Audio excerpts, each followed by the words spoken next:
स्वागत है आपका मयंक सर एजुकेशन हब में। तो बच्चों, कैसे हैं आप सभी लोग? बढ़िया। और अपनी पढ़ाई आप अच्छे से कर रहे होंगे। देखिएगा, आज हम बहुत दिनों के बाद क्लासें मिल रहे हैं। कुछ तबीयत की भी समस्या रही है और भी कुछ एक आध दो समस्याएं रही हैं, जिसके कारण इतने दिन तक हमने क्लासें अटेंड नहीं की है। तो समय को ज्यादा व्यतीत ना करते हुए शुरू करते हैं आज की क्लास। तो बेटा, हम पढ़ क्या चुके थे? हम पढ़ चुके थे क्या कि आपने धातु और अधातुओं के रासायनिक गुणधर्मों के बारे में पढ़ा और आपने आयनिक यौगिकों की इलेक्ट्रॉन बिंदु संरचना के बारे में भी क्या किया है? अध्ययन किया है। आज का जो हमारा टॉपिक है वह है आयनिक यौगिकों के भौतिक गुणधर्मों के बारे में क्या कर रहे हैं? बात कर रहे हैं। किसके बारे में बच्चों? आयनिक यौगिकों आयनिक यौगिकों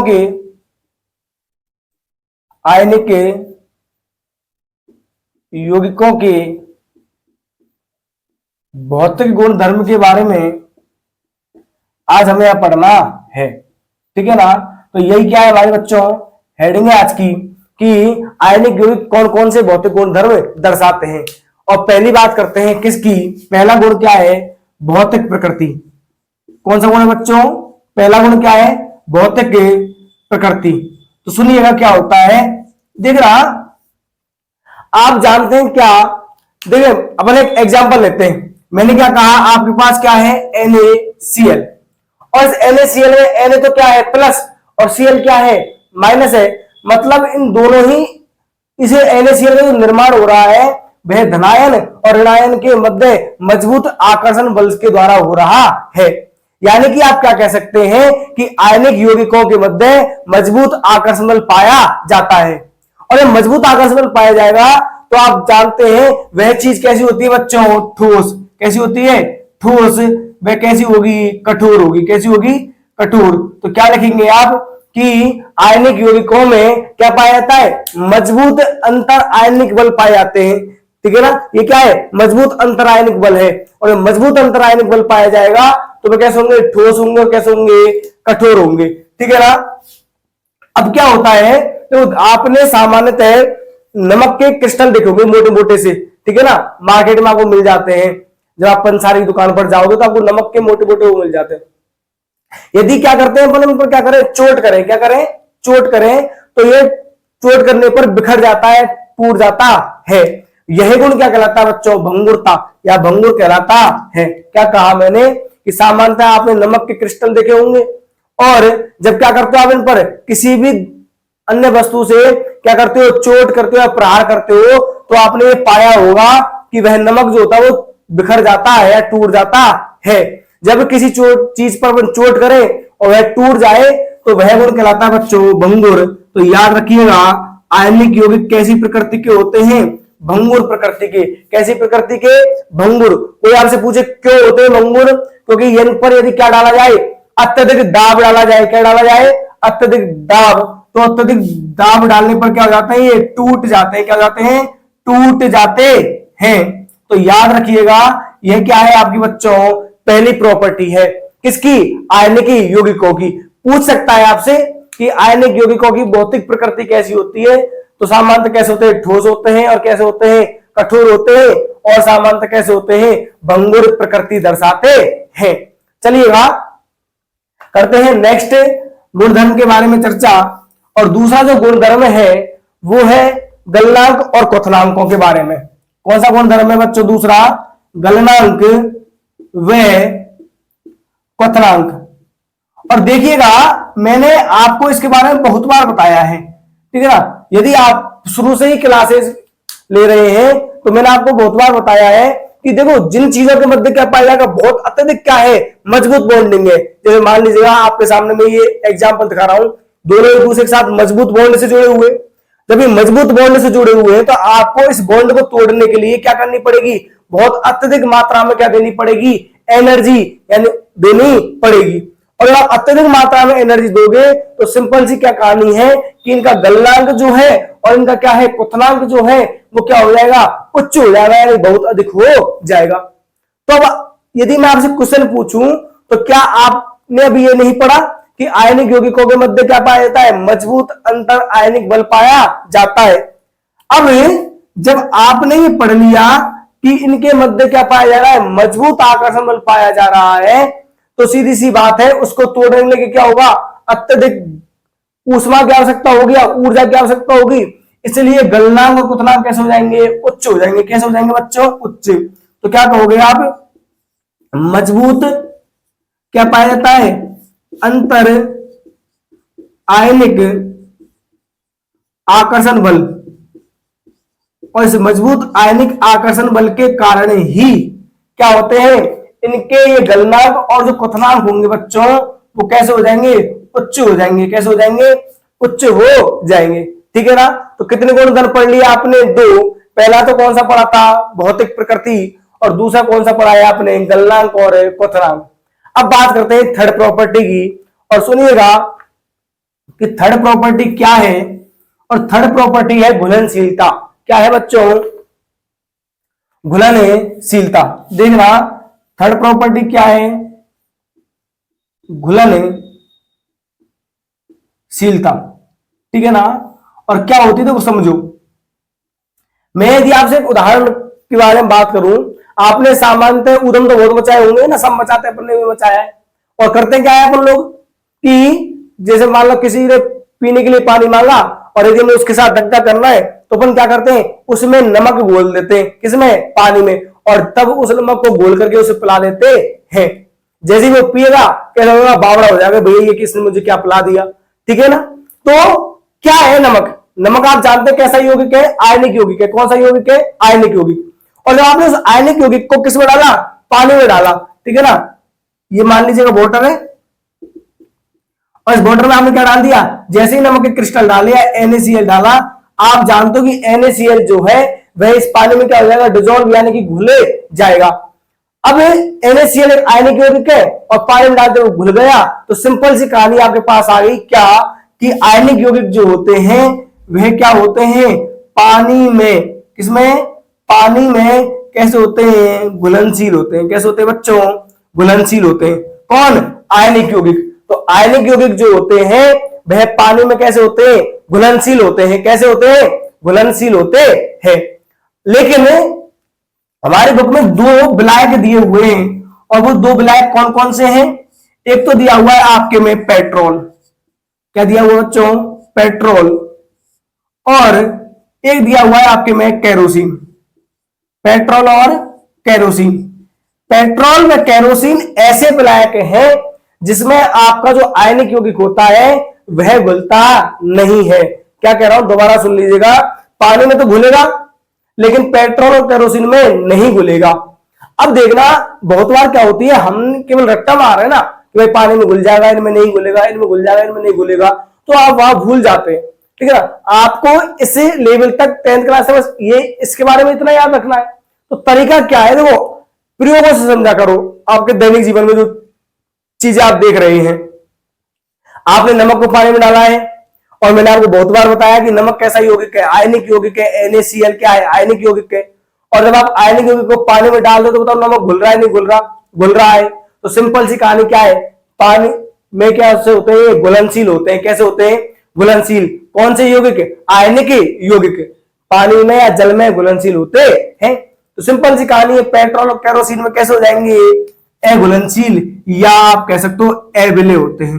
कैसे होते हैं बच्चों, अघुलनशील, या कैसे होंगे, अविलेय होंगे। किसमें, पेट्रोल और केरोसिन में। ठीक है ना।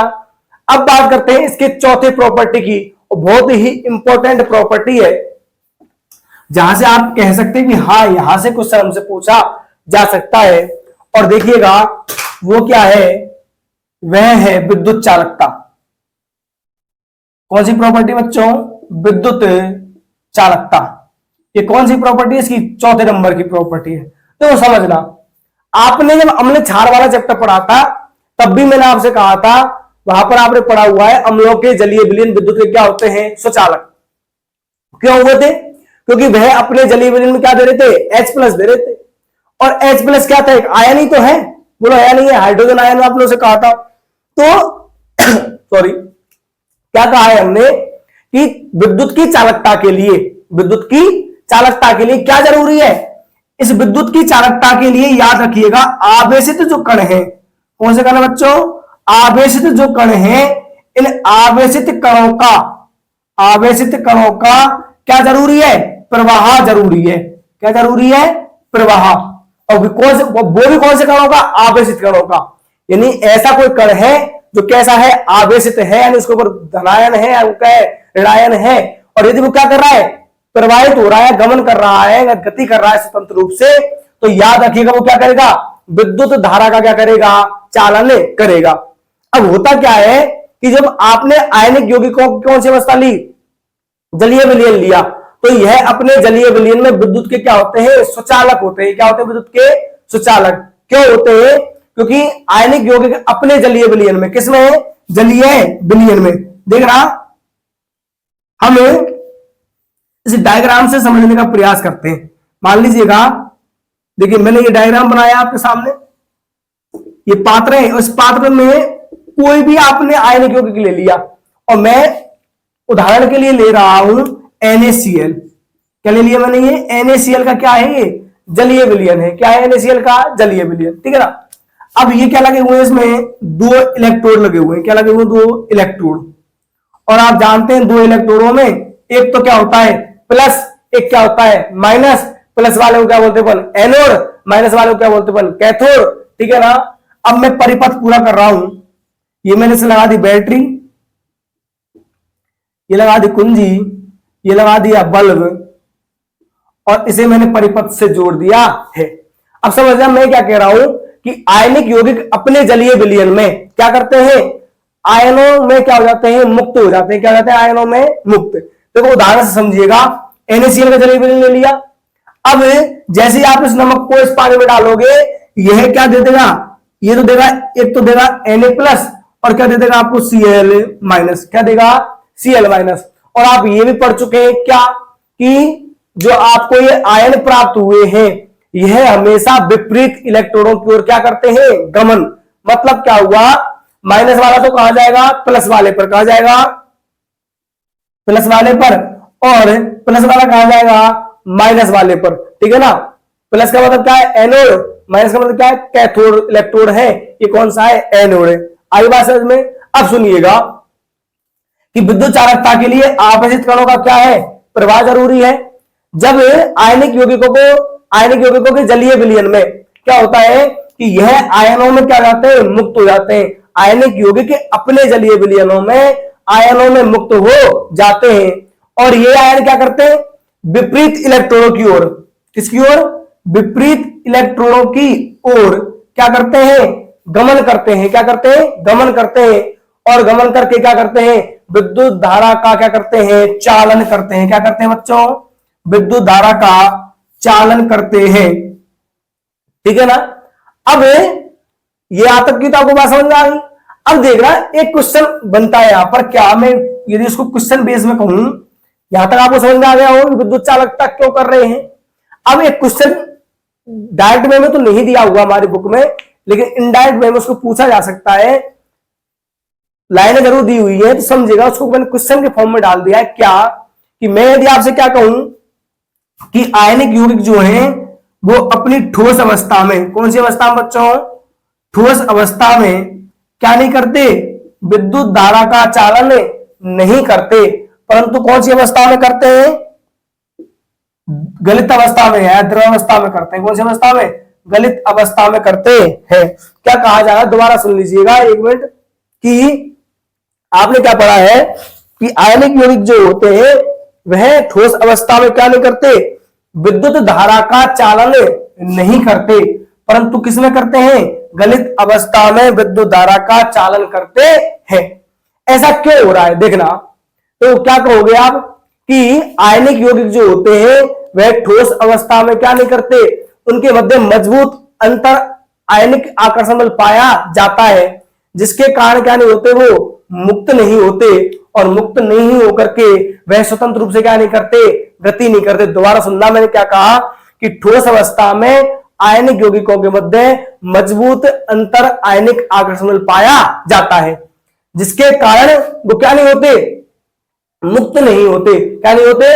मुक्त नहीं होते, और जब मुक्त नहीं होंगे तो सीधी सी बात है क्या नहीं करते, वो स्वतंत्र रूप से गति नहीं करते। इस कारण ठोस अवस्था में आयनिक यौगिक क्या नहीं करते हैं, विद्युत धारा का चालन नहीं करते हैं। परंतु क्या होता है, गलित अवस्था में, कौन सी अवस्था में, गलित अवस्था में इनके मध्य कमजोर बल पाया जाता है, कमजोर आकर्षण पाया जाता है। या फिर आप ऐसे भी कह सकते हैं कि गलित अवस्था में ऊष्मा के कारण इनका जो आकर्षण बल है वो कैसा हो जाता है, कमजोर हो जाता है। कैसा हो जाता है, कमजोर। और एक कमजोर आकर्षण बल आसानी से टूट जाता है, जिससे आयन क्या हो जाते हैं, मुक्त। और मुक्त होकर क्या करते हैं, वह विद्युत धारा का क्या करते हैं, चालन करते हैं। क्या करते हैं, विद्युत धारा का चालन। तो आपको ये बात समझ में अब आ गई होगी कि ठोस अवस्था में क्यों नहीं करते और गलित अवस्था में क्यों किया जाता है। आ गई होगी बात समझ में आज तक, ठीक है ना, कि किस प्रकार से ठोस अवस्था में नहीं किया जाएगा और इसमें किया जाएगा। एक बार फिर दोबारा से ठोस अवस्था रिवाइज करवा देता हूं।